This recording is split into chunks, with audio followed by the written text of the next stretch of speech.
Thank you. अब आगे इस चर्चा में भाग लेंगे माननीय सदस्य श्रीमती रीना कश्यप जी।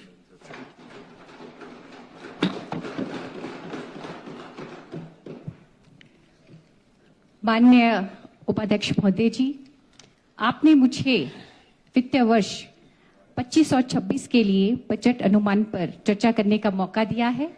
मैं आपका बहुत बहुत धन्यवाद करती हूं।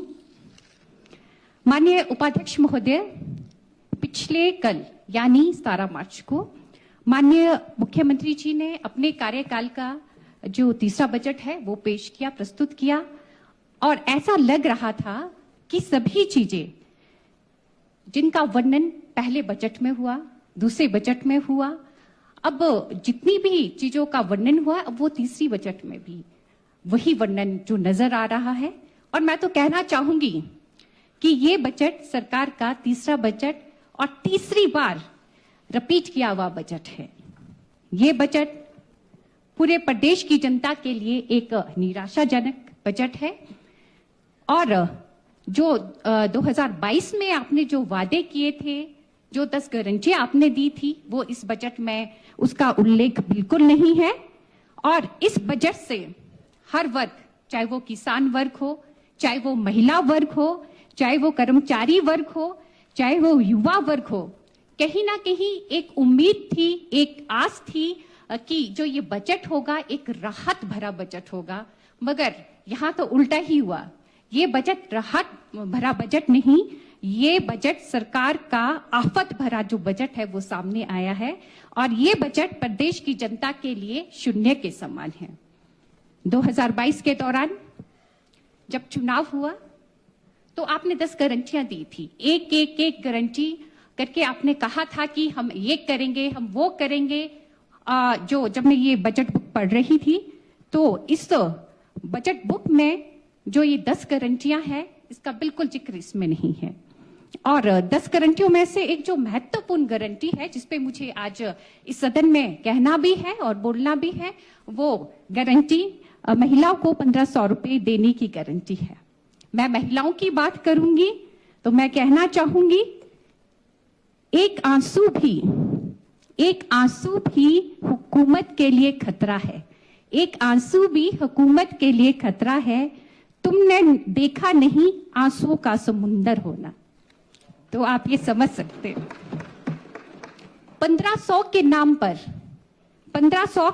नाम पर महिलाओं को एक नहीं, दो नहीं, 3 बार आपकी सरकार ने ठगा है।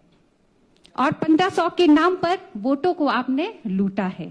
पहली बार जब 2022 में जब चुनाव हुए तो आपने प्रदेश की महिलाओं को कहा कि सभी महिलाएं जो 18 से 60 साल की आयु की महिलाएं हैं सभी को 1500 मिलेंगे।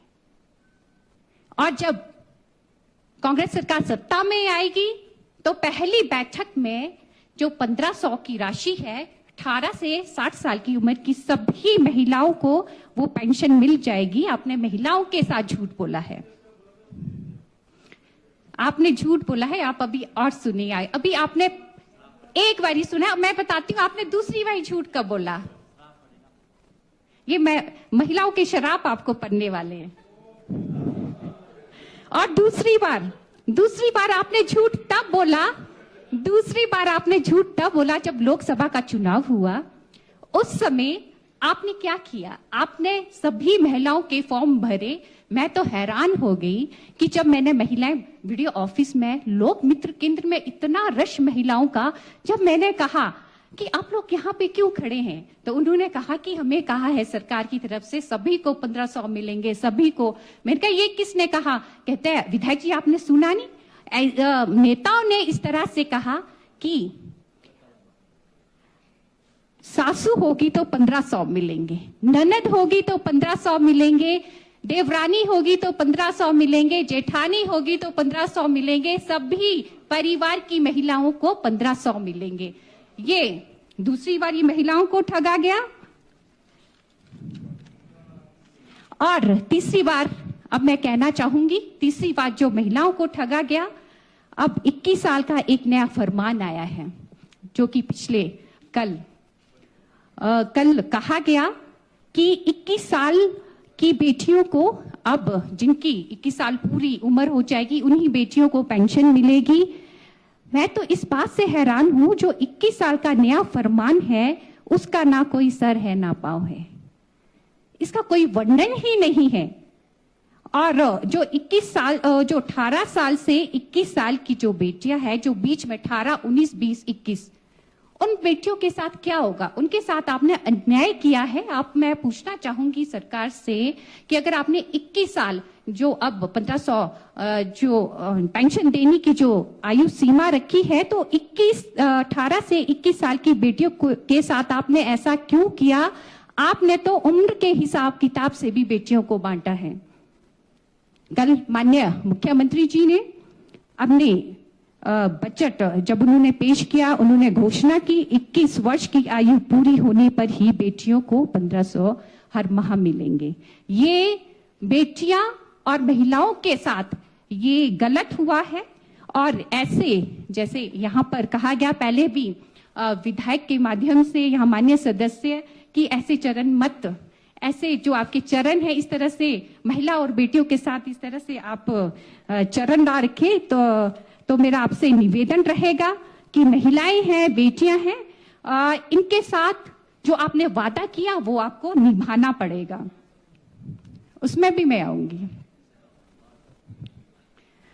मत भूलो ऐ सत्ता वालों, ये केवल हिमाचल की नारी की शक्ति है जो आपको सत्ता दिला सकती है, और ठगा हुआ महसूस होने पर आपको सत्ता से बाहर का रास्ता भी दिखा सकती है। यह हिमाचल की नारी की शक्ति है। और इसका जो उदाहरण है, जीता जागता उदाहरण, इसका लोकसभा का जो अभी चुनाव हुआ था वो उसका उदाहरण है। क्योंकि नारी अबला नहीं अब सबला है। क्योंकि नारी अब अबला नहीं सबला है। सरकार की झूठी गारंटियों का अब बजने वाला तबला है। इसलिए जो वादा किया वो आपको निभाना पड़ेगा।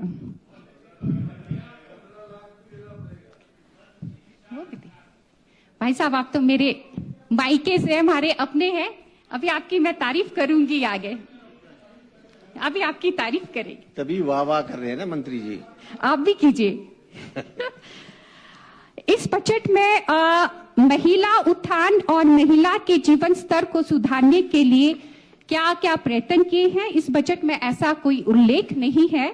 मैं पूर्व में रहे माननीय मुख्यमंत्री जी का बहुत बहुत आभार व्यक्त करना चाहूंगी कि जब भाजपा की सरकार थी तो महिलाओं के जीवन स्तर को सुधारने के लिए अनेकों कार्य किए गए, अनेकों योजनाएं तैयार की गई, जिसका लाभ सीधा महिलाओं को और बेटियों को हुआ है। मैं कुछ एक योजनाएं हैं जो मैं यहाँ पर इस सदन में मैं बताना चाहूंगी। शगुन योजना, ये बहुत ही महत्वपूर्ण ऐसी योजना थी जिसके माध्यम से जो बीपीएल परिवार की बेटी थी, शादी के लिए 31,000 दिया जाता था, मगर अब ये योजना बंद है, इसका लाभ बेटियों को नहीं मिलता है। जैसे ही आप सत्ता में आए, आपने ये योजना बंद की है और ये आपने बेटियों के साथ बहुत गलत किया है। और उसी प्रकार गृहिणी सुविधा योजना, इसका लाभ भी हिमाचल की बहुत सी ऐसी जो हमारी बहनें हैं उन्हें हुआ है। और साथ में मुख्यमंत्री कन्यादान योजना, बेटी अनमोल है, बहुत सी ऐसी योजनाएं हैं जिसका लाभ सीधा महिलाओं और बेटियों को मिला है। और महिलाओं को आर्थिक रूप से मजबूत बनाने के लिए जो आदरणीय जयराम ठाकुर जी ने, जब हमारी सरकार थी, मैं अपने पच्छाद विधानसभा क्षेत्र की मैं एक उदाहरण देना चाहूंगी इस सदन में। एक जो शी हाट के रूप में एक बहुत बड़ा जो तोहफा है वो महिलाओं को दिया गया, और जिसके कारण आज महिलाएं आर्थिक रूप से मजबूत है। और मैं कहना चाहूंगी कि उस समय हमारे डीसी साहब आर.के. प्रूति डीसी साहब हुआ करते थे, उनका बहुत ही महत्वपूर्ण उसमें अपना योगदान रहा है। और मैं तो सरकार को कहना चाहूंगी कि जब इतने अच्छे अधिकारी आपके पास हैं, आप उनसे सलाह लें और महिलाओं के उत्थान के लिए आप क्या कर सकते हैं, ये आप जरूर आप उनसे पूछें। और आज के समय में जो शी हाट है, पूरे हिमाचल प्रदेश की महिलाओं के लिए एक बहुत बड़ा उदाहरण है, जो कि इस बजट में मुझे ऐसा कुछ भी नहीं दिखाई दिया कि महिलाओं के उत्थान के लिए आपने जरूर कुछ ना कुछ किया हो। उसी प्रकार मैं बात करना चाहूंगी कि इस बजट में जिस प्रकार यहाँ पे माननीय मुख्यमंत्री जी द्वारा पढ़ा जा रहा था कि इतने सभी के जो मानदेय में वृद्धि की गई, परंतु मुझे दुख इस बात का है जो आशा वर्कर है उनके मानदेय में केवल 300 रुपए की ही वृद्धि हुई है, जबकि आशा वर्कर सुबह से शाम तक फील्ड में डोर टू डोर कार्य करती है और बहुत ही ईमानदारी से अपना कार्य करती है। तो मेरा सरकार से निवेदन रहेगा कि जो उनका मानदेय है 300 नहीं, मानदेय को वो बढ़ाए ताकि जो हमारी आशा वर्कर है उनके भी हौसले बढ़े और अपना काम वो बहुत ही ईमानदारी से करें।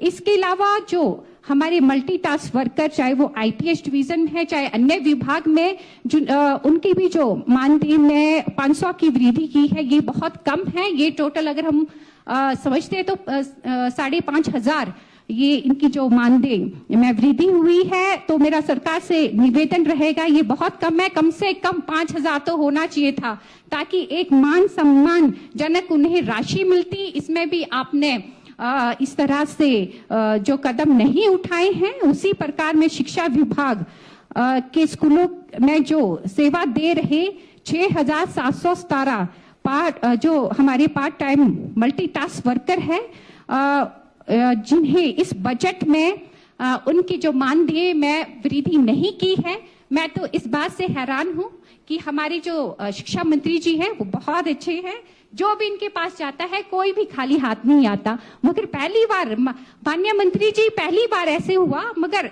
मुझे लगता है आने वाले समय में ऐसा नहीं होगा। आप जरूर इनके बारे में जो भी इनकी दिक्कत है आप ये दिक्कत उनकी सॉल्व करेंगे और जो उनका मानदेय है आप जरूर मानदेय में बढ़ोतरी करेंगे। और पेज नंबर 25 में जो कि बजट में यहाँ पे उल्लेख जो किया है कि धार्मिक पर्यटन को बढ़ावा देने के लिए बहुत से ऐसे मंदिर हैं जहां पे करोड़ों की राशि दी गई। तो मेरा निवेदन रहेगा, अगर मैं अपने पच्छाद विधानसभा क्षेत्र की अगर मैं बात करूं, मैं सिरमौर जिले के राजगढ़ क्षेत्र के शाया मंदिर शिरकुल महाराज की मैं बात करूंगी। आप यहाँ के लिए भी पर्यटन की दृष्टि से हम इस मंदिर को हम डेवलप कर सकते हैं। तो मेरा निवेदन रहेगा कि यहाँ के लिए भी आप जरूर विचार करें। और उसी प्रकार हमारा जो सराहा क्षेत्र है भूरेश्वर महादेव मंदिर, यहाँ भी बहुत सुंदर ये मंदिर है, दूर दूर से यहाँ पर लोग आते हैं। इसे भी पर्यटन की दृष्टि से हम विकसित कर सकते हैं। इससे पहले जो हमारे पूर्व के मुख्यमंत्री माननीय जयराम ठाकुर जी हैं, उन्होंने नई राय नई मंजिलों में, चाहे वो शिरकुल महाराज जी मंदिर की अगर हम बात करें 25 लाख हमें मिला था, और भूरेश्वर महादेव मंदिर के लिए सौंदर्यकरण के लिए हमें 35 लाख रुपए की जो राशि मिली थी। मैं माननीय पूर्व मुख्यमंत्री जी का बहुत बहुत आभार व्यक्त करना चाहूंगी और इस सरकार से भी निवेदन करूंगी कि वो भी इन मंदिरों के लिए, धार्मिक पर्यटन स्थलों के लिए राशि स्वीकृत करें।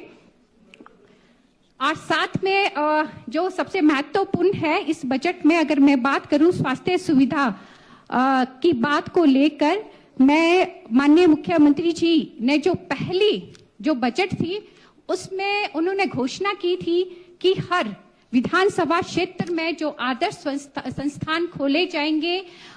यहाँ पर जो माननीय मंत्री जी हैं, आपने भी मुझे आश्वासन दिया था कि नारग में आदर्श जो स्वास्थ्य संस्थान है आप खोलेंगे।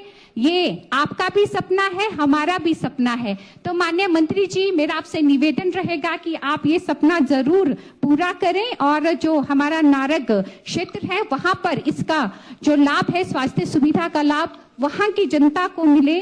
और साथ में एक बहुत लंबे समय से जो सराहा हॉस्पिटल की डिमांड थी, माननीय उपाध्यक्ष महोदय, आपको तो मालूम है, आप हमारी विधानसभा में आते हैं जाते हैं, तो आपको इस विषय में जरूर मालूम होगा कि वहां पे सराहा हॉस्पिटल जो कि हमारी पिछली सरकार ने 100 बेडेड किया था, जैसे ही आपकी सरकार आई तो ये नोटिफिकेशन इसकी रद्द की है और ये जो हॉस्पिटल है ये 30 से 40 पंचायतों का केंद्र है।